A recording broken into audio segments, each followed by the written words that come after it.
Startuprad.io, your podcast and YouTube blog covering the German startup scene with news, interviews, and live events. Hello and welcome everybody. This is Joe from Startuprad.io, your startup podcast and YouTube blog from Germany. Today I have another interview together with our sponsor Invest in Hessen via Hessen Trade Invest. Thank you for the support, and we are talking to Renee. Hey, how you doing? Hey Joe, nice to meet you. Thanks for the invitation. Totally my pleasure. We have to tell our audience it's not the first time that you're in one of my podcasts. I vividly remember back in 2012, 9 years ago, I was starting a German-only podcast together with a co-host, and you've been our first guest. Nobody had a clue how a podcast should work, and fortunately, the audio never got published. Yeah, I remember that episode, and it was really a fun episode, and we could all learn from that. And yeah, I can't really imagine that it's already so long ago. Yeah, it's incredible. And our audience who's following us for quite some time, they may know your CTO, Mario, who has been a guest in the past, I think 2, 3, 4 times. And he's also a member of the usual suspects for the annual FinTech review, which will be published again this year on the 25th of December. So you got something to hear during our Christmas and New Year's break. Sorry. All the advertisement got out of the way. So you guys are from Fastbill. You are the founder of Fastbill. And I was looking at it, and you guys founded Fastbill back in 2007, before even FinTech was a thing. And right now you're one of the top 3 providers of invoicing and accounting software for small enterprises and freelancers. How did this get started, and how did you become a top 3 provider there? We may add a top 3 provider in Germany, right? Yeah. And this is hard enough to get to. So actually 2007 was the time when we didn't do any software, specific software company. I was running an IT agency, and had a good network with other guys that wanted to create nice software for clients. And we found out that there is a new trend coming up, which was called online portals or online services.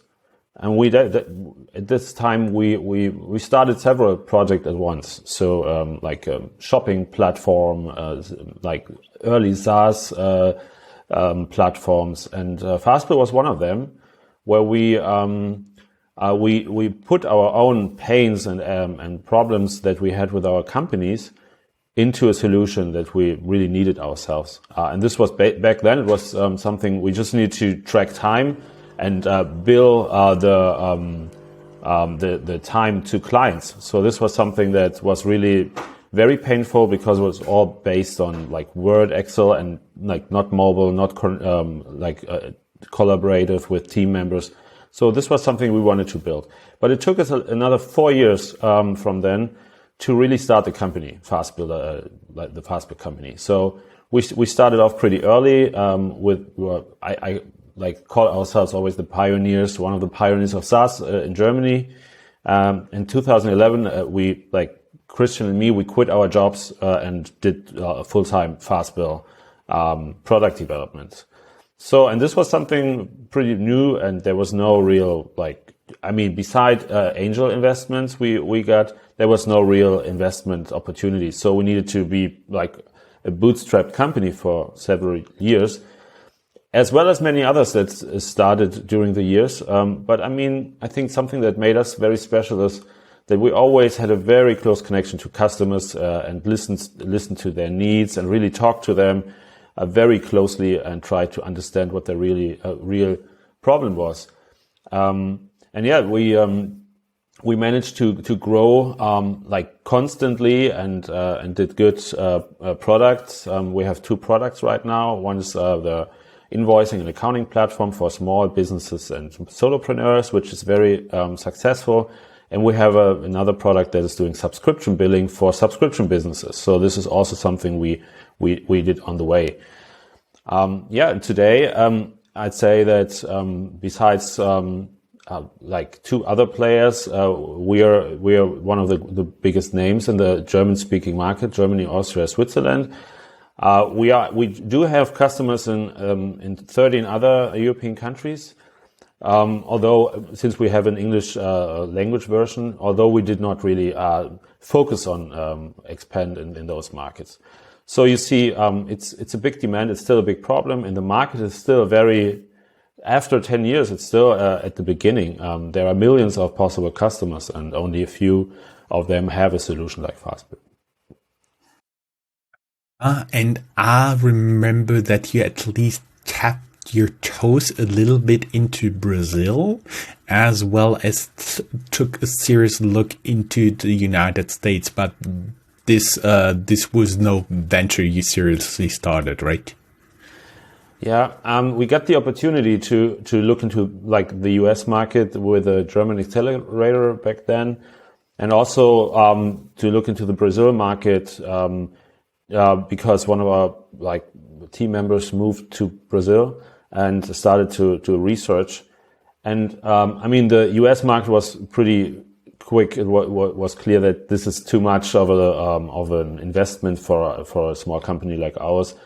But the Brazil was very interesting, the Brazil market, because the need of electronic invoicing was growing pretty rapidly, and they just introduced ways how to like electronically do invoicing and get paid better. So we get good traction, and then needed to decide if we want to continue this path. And as I said, as a small company without any venture funding at this point in time, it wasn't really doable to approach such a big market without spending a lot of money and going down there as a founder to do that firsthand. So we had to decide to stop it in Brazil, even if it was very interesting. But we weren't able to focus on two markets at this point in time. So yeah, it was a great approach, and maybe I will like repeat this kind of market research in the future again. But for us, it wasn't early enough to go in a totally different market. Yeah, it's always actually when you're small in your home country and you expand to another country, you're basically risking the complete company. That's always a big gamble. I can understand why you didn't do that. Later, was it like in 2018, 2019, fintech was really getting hot, like finance and accounting software. And then you raised actually VC money from FinLab and Comparion, which is a subsidiary of KfW. Correct. Yeah, it was from today's perspective, it was really a little bit too long to doing like bootstrapping mode and then raising venture capital. It was something that when we found out that this is getting more trendy, more hot, the topic, we were like talking to VCs right away, and the interest was pretty overwhelming. But I mean, after 6 years of bootstrapping, you really had to manage a lot of real estate in the company, as I was call it, like products and so on. So it is something I would recommend doing earlier if possible. But in our case, I mean, we could do it. We could do the next step and like raise a couple of million euros to grow the team, to grow the company, and to scale marketing channels and so on. So it was a great opportunity, and I mean, it brought us to the place where we are right now. So I think it was a good step to go, and the partners were very good as well. They were like long-term oriented. They knew how like the accounting world runs.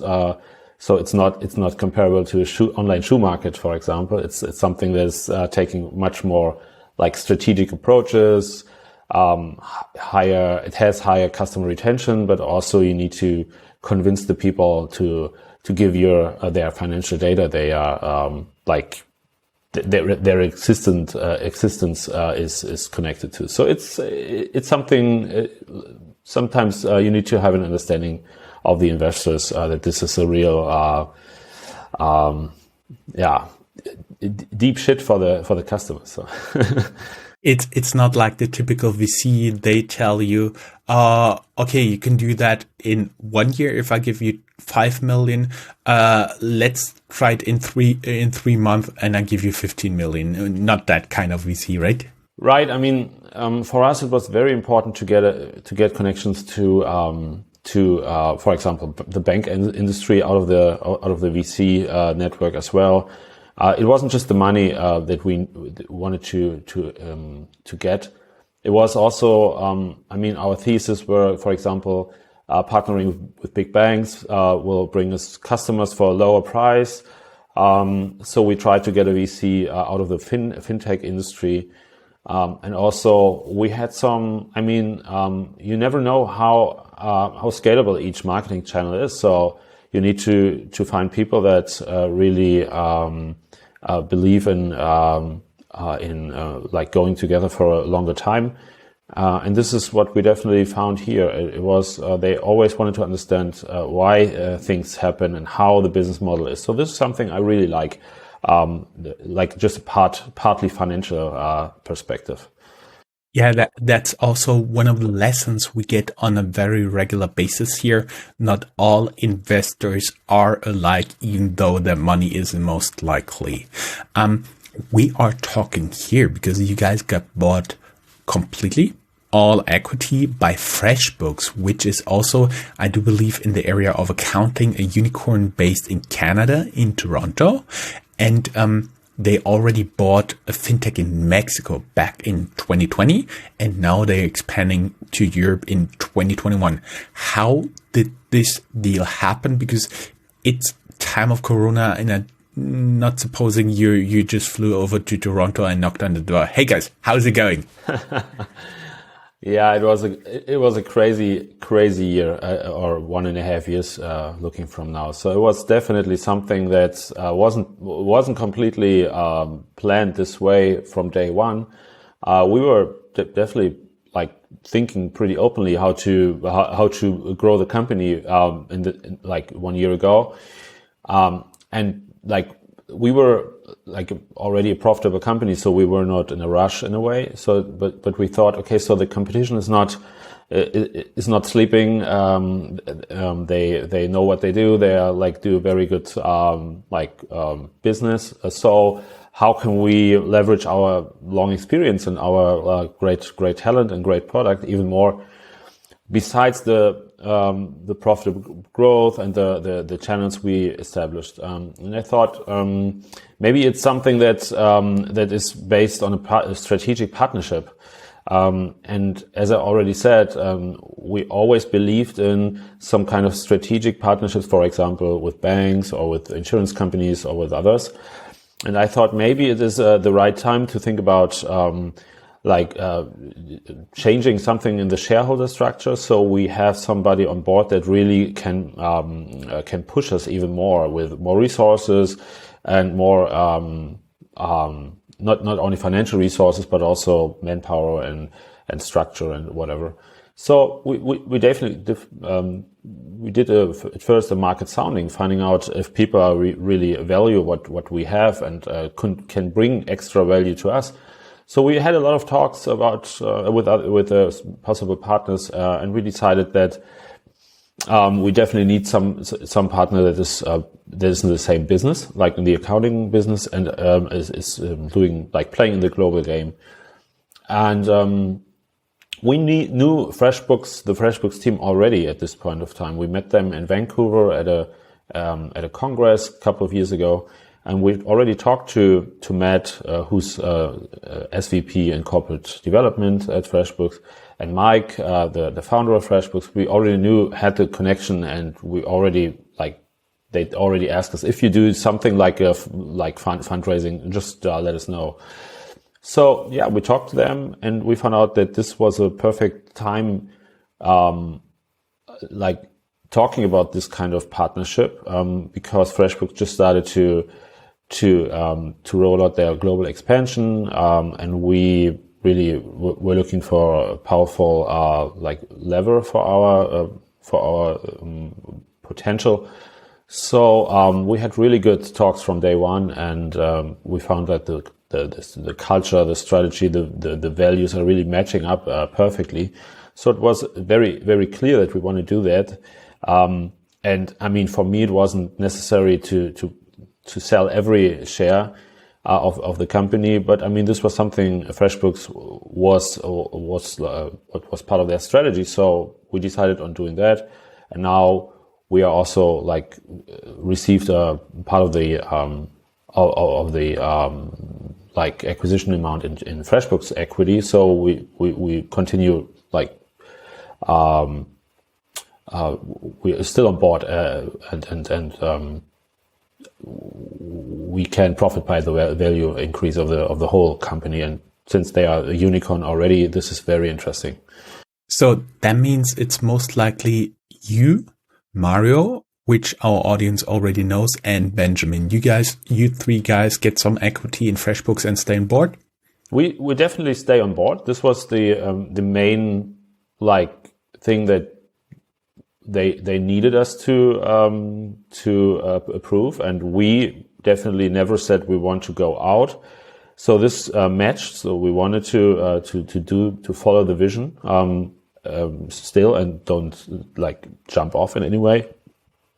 So we wanted to be part of the success, the overall success. And we do have the other shareholders that also sold their shares are also now part of the shareholders of FreshBooks. So we have this operational team, as you said, Mario, Benjamin, and me, and we have the ex-Fastbill shareholders who are now like exited the company and also got a couple of shares. Mm-hmm. I know, because we discussed it before you're forbidden from talking about the price tag. But according to my understanding, you always say you have mid 7-digit revenue. You have to publish a balance sheet, but that doesn't include a P&L. So I don't have anything other than assuming 5 millions with normal multiples from 15 to 20 times. The acquisition price, cash and equity together should be somewhere around 75 to 100 million. Is that approximately correct?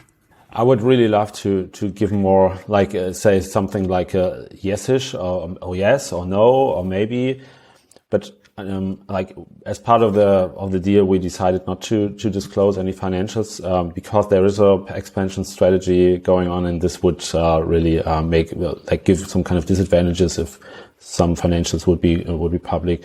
For now, I just can say people can calculate what they think, what is real, and this is where I really thanks for understanding that we don't disclose that. Mm-hmm. When we talked before, you because we're now looking a little bit about the future, and you said something very nice. I assume it's from FreshBooks. They told you local heroes stay on board. Yeah, I mean, maybe to explain a bit why for FreshBooks this is such a good deal. And this also like gives a good like helps us with getting a good valuation. We as I said, the German market in accounting is not very easy. So we have millions of small companies here, but still after 10 years now, I would consider just like all of the players, with including us, we covered. Let's say, I don't know, maybe not even 10% of the market. So it's really hard to create a product that is really fitting the needs and matching all the boundaries we have in Germany, like bank connection, accountant software, and so on. So for a company that is especially from North America, they don't really see themselves able to just go growing organically in markets like Germany, but also like other European countries, France, Benelux, Scandic countries. So they can't just use their product and sell it in Germany. So it's very important for such a company to find the local heroes that know how it's going on here, how you can really make customers happy and bring the technology that really works since years along with into the deal. So this is what their interest was: find somebody who can really extend their the growth and their success into markets they would not approach on their own. And this is why it was important for us to be very independent, to work what we know will be successful, to do like our autonomous decisions. And also for FreshBooks, it was very important that we do that we stay here, and that we are incentivized, that we are really happy to be part of this global family. And this is what I think is a perfect match now. Fortunately, you got bought by a Canadian company. I've once heard Canadians being described as the polite version of Americans, so that should be pretty good for company culture. As you already said, there are some expansion plans there, and many things are different for companies either based in the US, Canada, or even France for that, because PSD2 is something pretty similar. There's data protection which is similar, but taxing and tax regulations. Oh my God, my toenails just rolling back just thinking about that here in Germany. I had to take one course in taxation back in college here in Germany, and I vividly remember the last row in the script of the professor: good tax advisors in Germany are very lonely people. Do you have anything to add there, and how are you going to help FreshBooks to expand here in Europe? I mean, you can definitely say there are some European specific boundaries and rules that are like making Europe special in comparison to the North America or Australia or even Asia. But in Europe, we do have some rules that are pretty similar. Like, for example, EU tax VAT rules, or like e-invoicing, for example. So those are the things that really help us to look into different markets, like starting off from Germany. When I look to the Italian e-invoicing, this is very understandable from our perspective. But for North America, it's very different. So this is something that really that unifies some of the countries here. But in addition to that, we do have more complications, more specific things in Germany. As you just mentioned, tax regulations. And when I think about tax regulations, is also the gatekeepers that are involved here. Like, usually in Germany, every company has an accountant or an accountant, tax advisor, where accountants are really doing the work. We don't have such a big culture of bookkeepers that really do your books and help you out. You need to pay the accountant office, which is not very easy, because those guys are really doing like hard tax work, and they are not like sitting in your office, and they are not cheap, and so on. So you need to bridge some gap between yourself as a small company, or as a like fresh founder who has no idea about accounting, about tax rules, and the professional that is really taking 80 euros an hour to do that, but you don't know what she or he is doing and why, and so on. So there's a big gap. And then there is the software. With Datev is a big, I think 80% or 90% of the market is covered by Datev. So you need to access this ecosystem as well. which is not always easy. We are partnering with Dativ since 5 years or so now, and this is very special to understand. There were not always good documentations about Dativ interfaces, so it's something you need to know. And PSD2 is the next big thing. How can I access bank information? That's a totally different game than in the US or in Canada. So yeah, I would say it's very special. And when I started the company, I was very startup minded, like move fast, break things. But now it's a different thing, because I always think, okay, you need to have the correct contacts. You need to talk to the right people. You need to do it right. Accounting is something that cannot be done just 80%. It needs to be done 100%. So this is something we learned on the way here. We may, just one detail we may explain to everybody who's not from Germany what Dativ is.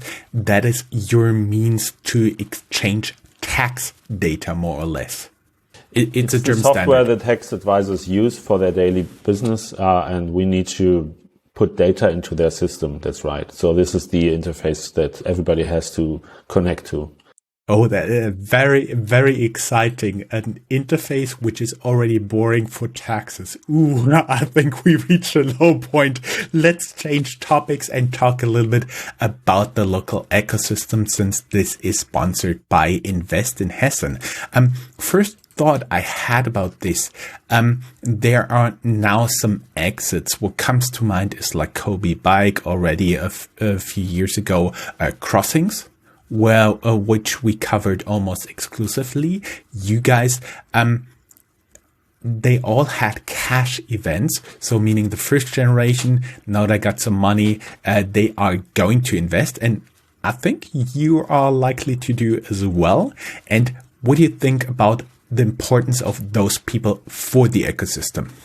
I mean, it's for me, it's always important not to move to a certain city in order to be a successful entrepreneur. It's something you need to be like, I think you always need to choose yourself where you want to live and work and what you work. So, living in Frankfurt, I decided to go to Frankfurt when I was starting my first business, because the ecosystem was very friendly. In those days, it was more about how to get good, projects and jobs and get paid well by clients. This was something Berlin was not very interesting for me, because nobody wanted to pay me. They just wanted to get the work done. So it was, for me, it was the right place to start. And I think we had a lot of help during those first years. We wouldn't, without those like envisioning business angels, I wouldn't call them, like I would call them co-founders / early business angels. We wouldn't have made it. So it was very, very important to find an IT culture with people that wanted to build successful companies. But today, maybe it's something that, and I learned that it's very important also for me to help other people now to start off and get successful. First step is not always the money. It's the mentoring aspect here and giving experiences. But also there will be necessity for giving out money, since today we have a software dominated world. If you need to run any workflow, even if you sell like things, I'm just standing in front of this great StanSum extension for my work desk here. And this is, even if you have physical products, you need software to get the business started. And when you're not the tech guy, you need to have tech guys to do the first version of your software. So this takes a little bit of money at least to get started and prove that your business is doing good and that you have a good product market fit. And this is something that really I think is very very important in such an ecosystem. And today I would like to do that help that I received 10 years ago by people that really were very visionary, because there wasn't really a startup ecosystem back then. It's also important for us. It was also important for us to receive research funding, which we received. Like almost €1 million we received as some kind of subsidy research fund by Hessen Agentur. This was very important, and I think this was a great aspect. On the other hand, it's not always easy to get to the great founders and find the great companies when you want to get involved in any way. So there is place for improvement, I would say, for people that have knowledge and money to get connected to the really engaged founders, and this is something I definitely need to look into right now. So that means people can approach you. You are going to mentor and to invest. That is pretty good news for the ecosystem. What will you be investing in? Fintech, accounting software?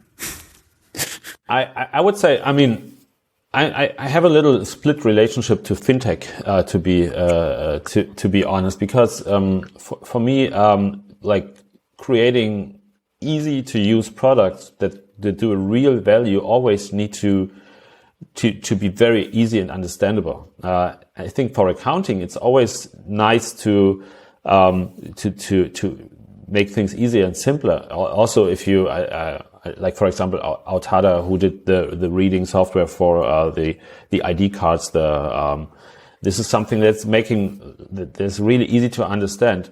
When we talk about other fintechs like trading or crypto, those are the things that I would say it's even hard for me to find out if there's a real value for customers, and to transporting that to the right audience is again very hard. So this is the part of fintech where I really are always a little hesitant to help, because there was a very visionary business models, and I'm always looking at how can I really help find solutions for real existing problems, and this is where I would like to focus on. Well, like, if there's a problem, let's find a solution.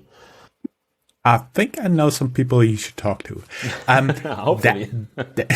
That said, did it help or hurt you to be headquartered in Frankfurt? Because my understanding is, yes, there are a lot of big companies around here. A lot of international companies are headquartered here, especially most people don't realize it, but LG and Samsung, they are around here. Their German headquarter, Procter & Gamble is really big in this area. Plus the usual suspects here, chemical companies, the banks, insurers, the airport. So a lot of big companies, and I assume everything they are doing, they hire smaller companies. So that would mean a big local market opportunity for you guys as well. I think it's I would say the big opportunities for us came because we didn't have so much competition as a startup. Like, for example, finding good talent was something that was relatively, easier than trying to recruit in the Berlin area, since our competitors in recruiting were mostly agencies, big agencies, where people need to work the weekend through. And this is something where we could be better.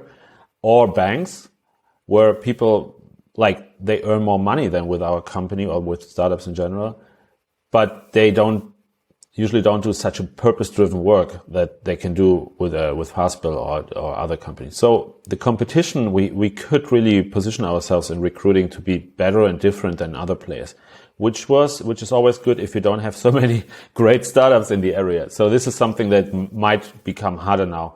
Also, for like, as I said, the research funding, you can apply and you relatively easy get the subsidy and get the money for free. So this is something maybe that's harder in other spaces.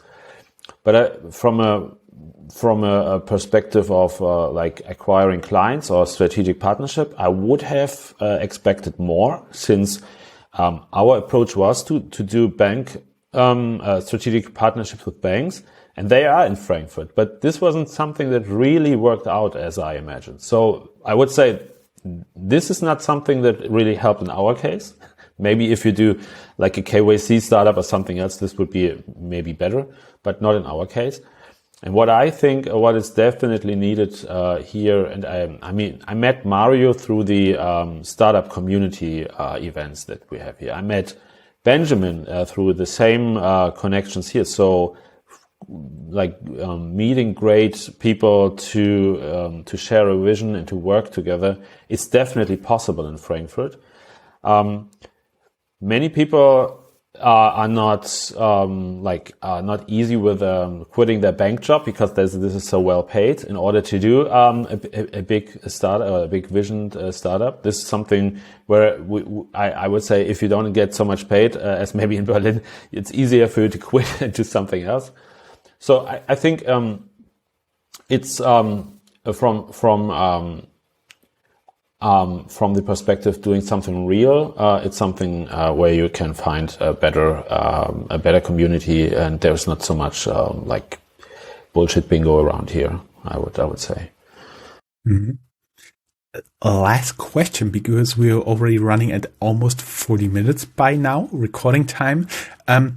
If you just would have one opportunity right here to ask for change in politics, like talking about the state of Hessen government, what would it be and why? I mean, locally, I would definitely ask for more awareness regarding initiatives that are done for startups, like bringing people together. There are already a few initiatives, and I think this podcast is a very good example that there is a very successful startup initiative from around the corner. But still, I mean, it's not that the startup scene is like jumping on me when I go out on the street. And this is something I would really like to have. If I want to help companies or I want to get co-founders, I need to search. And this is something that really can be improved by making it more attractive to start initiative, get together, funding events, and whatever it needs to be. Why don't we have a yearly great startup congress here? That could be something really helpful. Besides that, and this is not just a state issue, it's really still hard to have employees be part of your company and get a big upside when exiting the company. And this is something what I learned is too complicated to give out stock options and have people have people paid without paying so many taxes when they work their ass off in the last years. So this is something that really needs to be improved, because as a founder, when you have a company that is a couple of years old and need to find engaged people, you need to give them stock options in order to have them on board. And this is something where we don't have such a good option right now. Ooh, and that are almost 40 minutes right now in recording.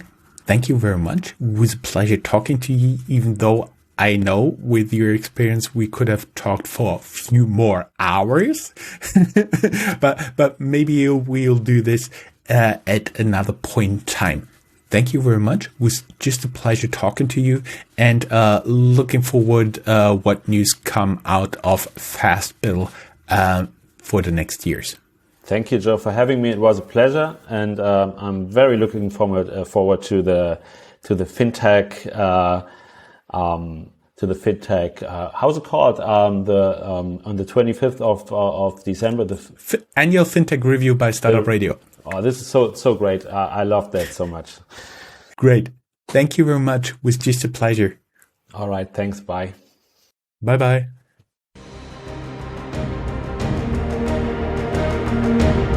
That's all, folks. Find more news, streams, events, and interviews at www.startuprad.io. Remember, sharing is caring.